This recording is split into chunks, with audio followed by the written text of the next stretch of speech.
Good morning everybody, I am Sarah with the trains and you find me here today at Colchester railway station ready to head off and explore the Sunshine coastline in Essex.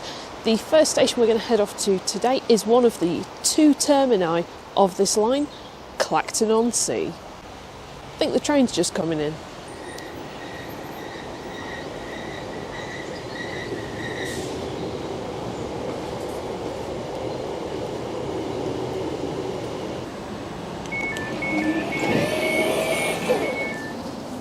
Of course, this area is served by the Class 720, or as I call them, the hip bumper.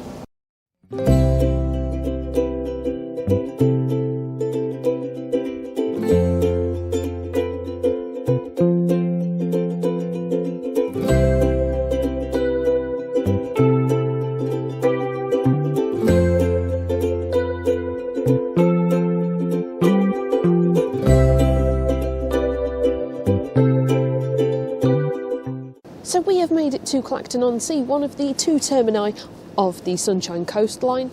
This station opened in 1882 as the terminus of a little spur off the Walton-on-the-Naze line. It was actually opened 15 years after that line, and it was built to serve a new settlement town area called, well, Clacton-on-Sea, even though the station was originally just called Clacton. Clacton-on-Sea developed in the 1870s as a tourist destination, and work started on that in 1871 by the railway engineer Peter Briff, and the pier at Clacton-on-Sea opened in 1871 because the main access to here was paddle steamers and they needed a pier to dock at. That pier is now what we would name a pleasure pier, like at Southend. The station was opened by the Clacton-on-Sea Railway Company and was originally just called Clacton, being updated to, wait for it, Clacton-on-Sea in 2007. When the line down to Clacton-on-Sea first opened, it was single track, but was later doubled. The original station at Clacton-on-Sea was wooden, but rising passenger numbers led to the construction of the current grand brick and stone building in 1929. Goods facilities expanded at the same time, with builders' merchants opening nearby and various materials like bricks and claywares arriving by rail to serve the growing town. Under the LNER in 1937, there was a Sunday evening excursion train from Ipswich to Clacton, arriving into Clacton at 5 p.m. and heading back to Ipswich at 10:35 p.m. It cost 1 shilling and 7 pence, or about £4.77 in today's money. The station was served by steam services up until 1959, when British Railways began electrification, initially going as far as Colchester and then all the way to London in 1963.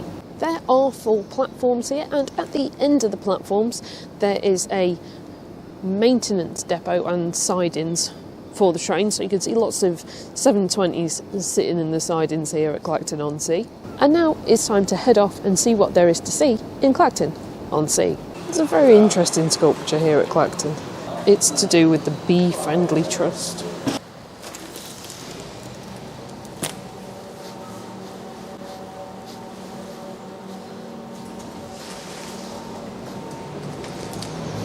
We've got a George V postbox. I spy a phone box, but in the nicest possible way. I don't really want to touch this one, although the screen is blank, so I'm guessing it doesn't work. Also outside the station I have found part of the Clacton Heritage Trail with information about the railway.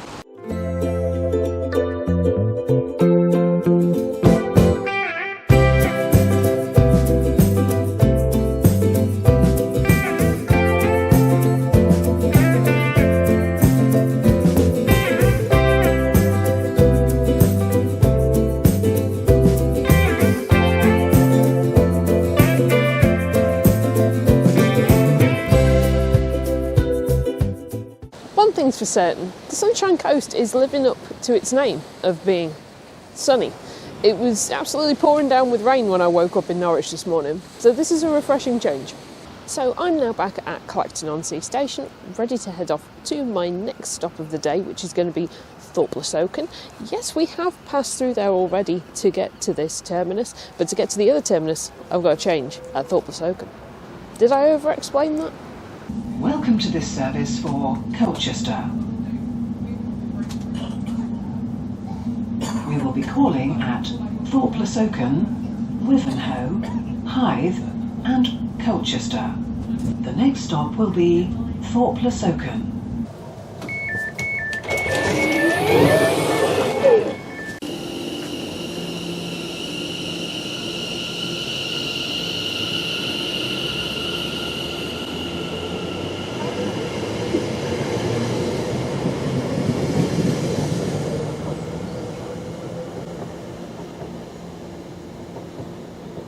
We have made it to Thorpe-le-Soken.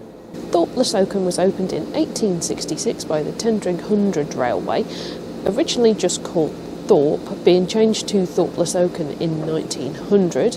At one time it did have 3 platforms for when trains coming from London would split at Thorpe-le-Soken, 4 carriages going to Walton-on-the-Naze and 4 going to Clacton-on-Sea. The double tracks of Walton-on-the-Naze has since been lifted, and as you'll see in a minute, there is a disused platform here, but unfortunately there's currently a train in the way.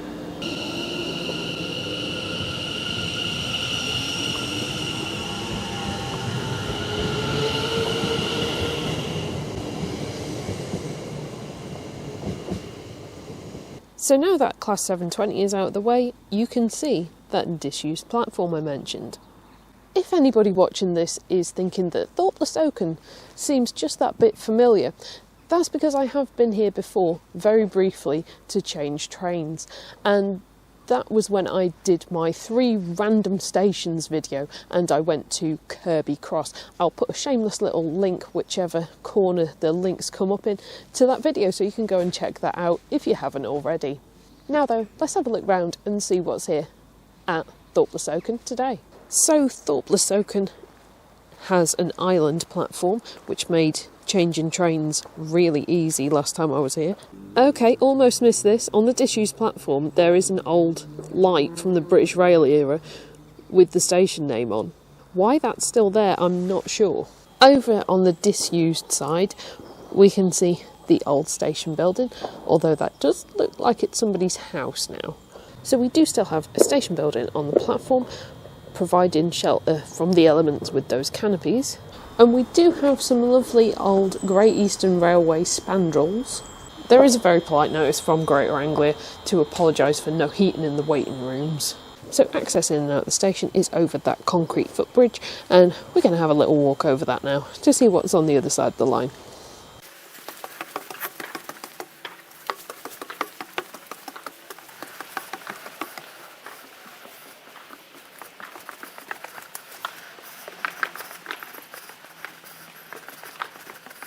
So looking back over at the island platform, you can see the now disused signal box.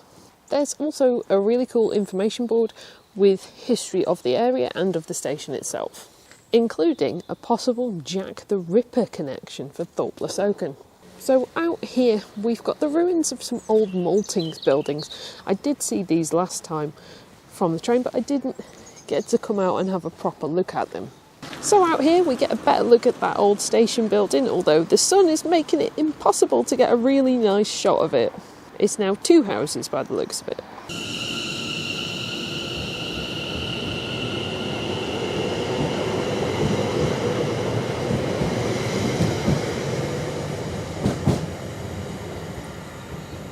So now back in the station, we've just seen that train to Clacton-on-Sea go out, and I need to hop aboard this train right here to get to my next destination of Frinton-on-Sea.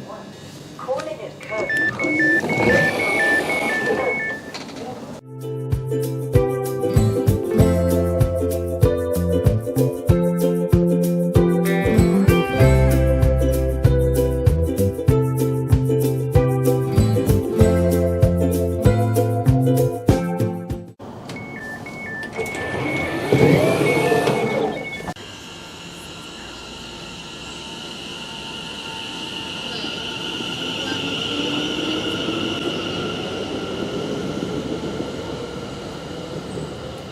we have made it to Frinton-on-Sea.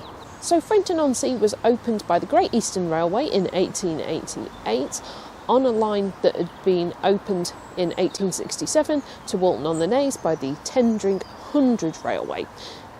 Frinton-on-Sea was originally just a village, but in the 1880s, developers decided to do what they do best and develop it into a seaside resort. And as part of that, they came to an agreement with the Great Eastern Railway that a railway station would be built to serve the area.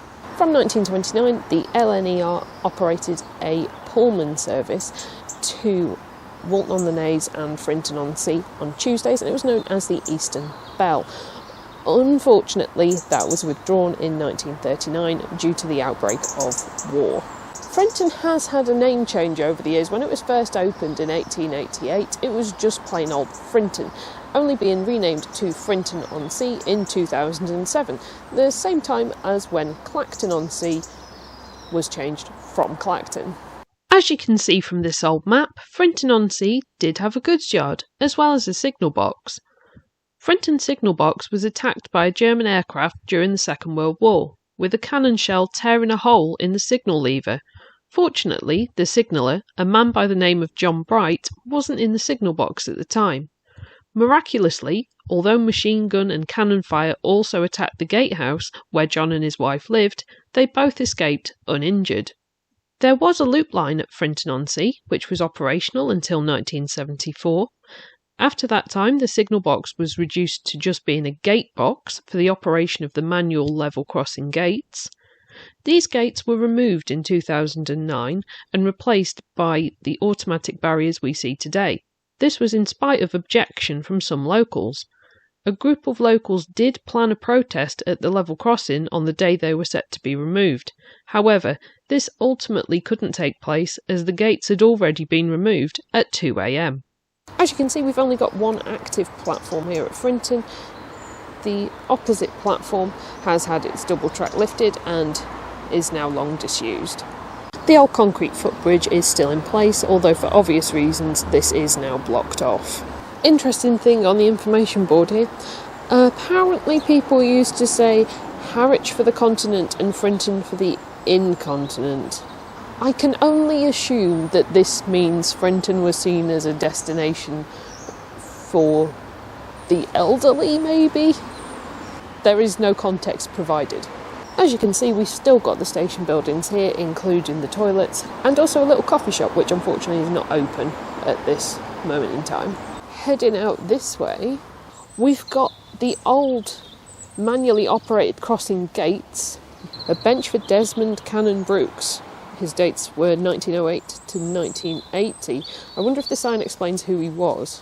Apparently, Desmond Cannon Brooks was, with his wife, amongst the earliest Frinton residents. Out here in the car park, you've got a view of the lovely station building. I do also spy a post box. How old is the post box? Let's check. It's George V, complete with a little thingy bob on top. The parking charges at Frinton for a day is £3.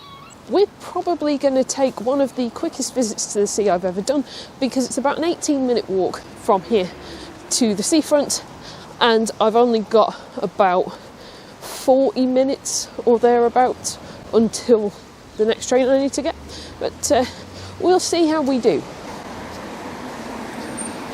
Ooh, bridge plate in antique shop window.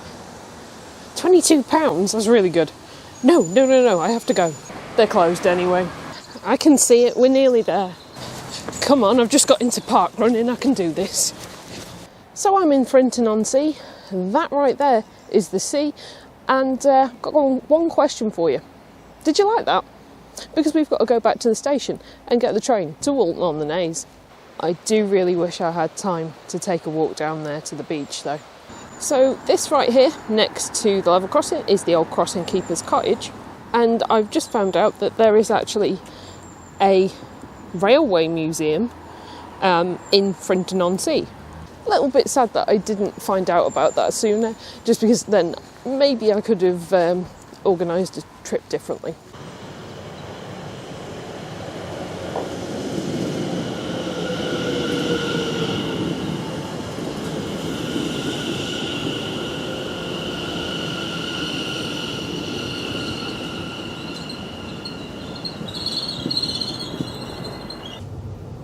Welcome to this service for Walton-on-the-Naze.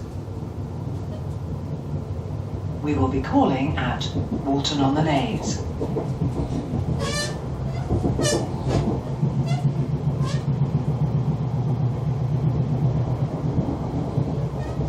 The next stop will be Walton-on-the-Naze. Do you think we're going to Walton-on-the-Naze? Believe it or not, I've got an entire carriage to myself.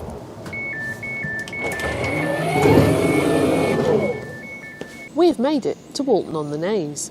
We are now at the other eastern terminus of the Sunshine Coast line. As I've mentioned, and as the train announcements have mentioned, Walton-on-the-Naze. The station here was opened in 1867 by the Tendrig Hundred Railway as their terminus of their line to, well, Walton-on-the-Naze, although it was originally called Walton-on-Naze. It was only changed to Walton-on-the-Naze in 2007 to reflect the town name, and I'm sure we can all agree what a massive impact that addition of the has had. The station did have a small locomotive shed, and in 1922 there were two Great Eastern Railway class Y65 locomotives allocated to it. Sadly, that is no longer in existence, and it was turned into a coach park. Whether it's still a coach park, I'm not sure, but we'll have a look round and see what we can find. Unfortunately, there have been a couple of accidents here at Walton-on-the-Naze. In 1987, a train ran through the buffers and embedded itself in the building, which is quite impressive, due to what was deemed to be a brake failure. It was also decided that the driver had failed to apply the emergency brakes as well. This caused injury to the driver and 6 passengers. There was another incident at this station in 2002 where a rail tour unfortunately lived up to its name. There was 2 Class 58s hauling this rail tour, and when it came to a stop here at Walton-on-the-Naze, it hit the buffers, and unfortunately there were quite a few people standing up, getting ready to get off the train.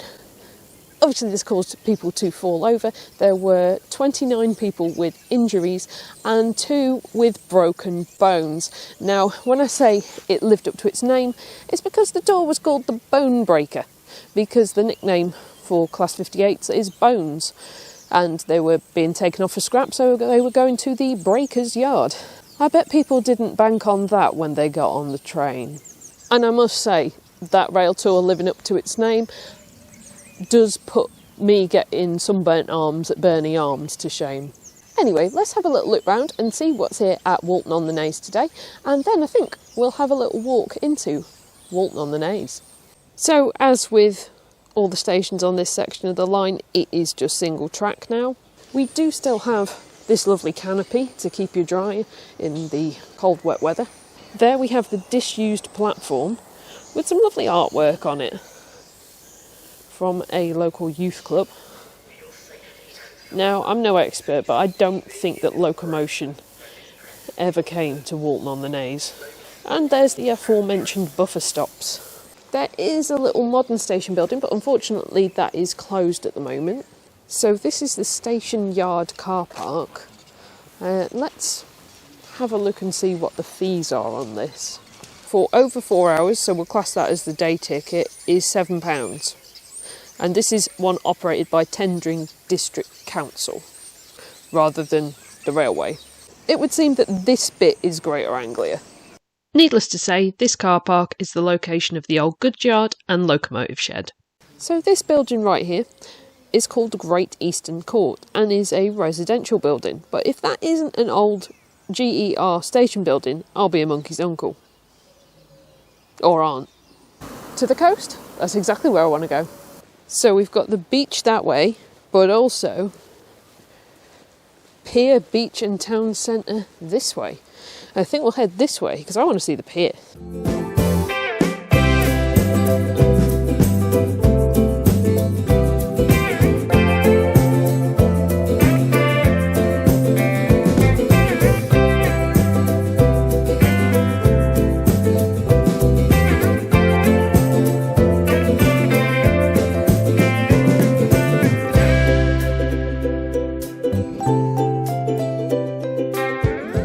The The pier at Walton-on-the-Naze was originally opened in 1830 for the arrival of passengers and goods into Walton from steamer ships. The pier was extended in 1848 from 150 feet to 330 feet.